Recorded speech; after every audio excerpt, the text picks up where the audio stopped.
Let's see, what should I wear to the chubby puppy parade later? Oh, this will work. Let's just get rid of some of these wrinkles. Turn the iron on and oh no! I cannot use this iron. It's filthy. Ugh. Well, luckily I know exactly what to do to make it nice and clean again.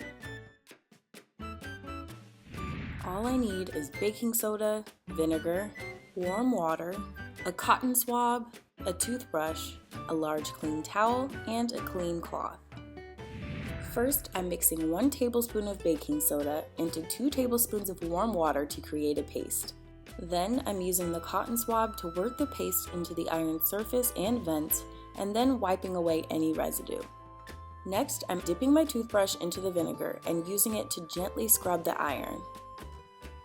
Now I'm adding fresh water to the iron and turning the dial to the highest setting with the steam on. Then I'm moving the iron back and forth on the clean towel, pressing the steam button and occasionally lifting the iron to let it vent.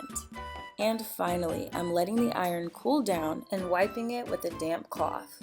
And that's it! My iron is looking as good as new. If you found this tutorial helpful, there's a lot more where that came from. Head over to ehow.com and make sure you hit that subscribe button before you go. See you guys in the next video.